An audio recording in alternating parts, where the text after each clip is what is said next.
ကျွန်တော်ဒီနေ့ဝင်မြပေးမဲ့အကြောင်းအရာကတော့မြစ်စားသုံးခြင်းနဲ့ကျမ်းမာရေးအကြောင်းပါကျွန်တော်မြစ်ဟာဆိုရင်ကျွန်တော်မြန်မာလူမျိုးနဲ့မစိမ့်ဘူးမြစ်ကိုမြစ်ချိုလဲစားတယ်မြစ်ချင်လဲစားတယ်အမျိုးမျိုးတုတ်တယ်ကြော်တယ်ချင်းရင်ဟင်းတွေမှာထည့်စားတယ်မျိုးစုံပြုလုပ်စားကြရပေါ့နော်တိတ်ပြနီကြလေးလာမှုတွေရမြစ်မှာဟာရတဲ့ကျွဲပါပြီးကျမ်းမာရေးအတွက်ဂျိုးကျေးသူများစွာရရှိနိုင်ပါတယ်နံပါတ်1ချက်အနေနဲ့မြစ်မှာအမြင့်တက်မြင့်မားစွာပါဝင်ပါတယ်မြစ်မှာအမြင့်တက်များစွာပါဝင်တဲ့အကြောင်းမလို့ကျွန်တော်တို့အစာချေစနစ်ကိုကောင်းမွန်စေပြီးတော့ဝမ်းချုပ်တာကိုကာကွယ်ပေးနိုင်တယ်အမြင့်တက်ကဦးလန်းချောင်းနဲ့အကျိုးပြုပတိတရားတွေကိုပုံမျိုးပွားများစေပြီးတော့ကိုခံစနစ်ကိုထောက်ကူပြုတယ်နံပါတ်2ချက်အနေနဲ့မြစ်ကနှလုံးကျန်းမာရေးကိုထောက်ကူပြုတယ်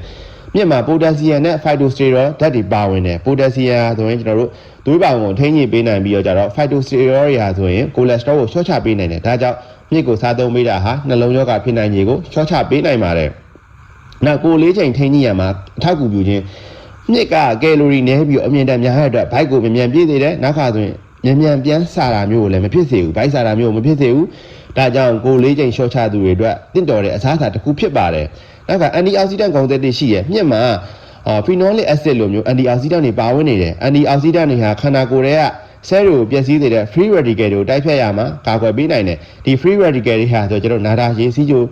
ကြောက်ကနှလုံးရောဂါစတဲ့နာတာရေရောဂါတွေကိုဖြစ်ပွားစေတဲ့ဒါကြောင့်မို့လို့မြစ်မှာပါလဲ phenolic acid တွေဟာဆိုရင် antioxidant တွေဖြစ်တဲ့ဒီ antioxidant တွေက free radical တွေကိုတိုက်ဖျက်ပေးရမို့လို့နာတာရေရောဂါတွေကိုလည်း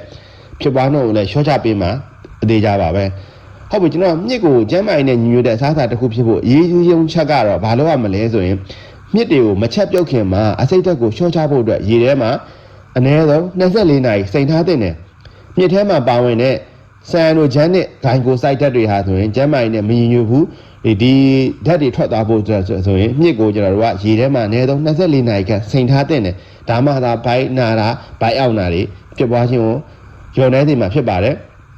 မြစ်ကိုအမျိုးမျိုးကြော်လော်မယ်တုပ်မယ်ဟင်းညိုချက်ပြီးတော့စားသုံးလို့ရပါတယ်ကျွန်တော်ဒီနေ့ဝင်မြပေးခဲ့တဲ့အကြောင်းအရာကမိတ်ဆွေတို့အတွက်အကျိုးရှိမယ်လို့မျှော်လင့်ပါတယ်နောက်တစ်ပတ်မှာလည်းကျွန်တော်ရွေးချယ်ထားတဲ့ဆောင်းပါးနဲ့တူပြန်လာပါမယ်အားလုံးကျေးဇူးတင်ပါတယ်ဗျ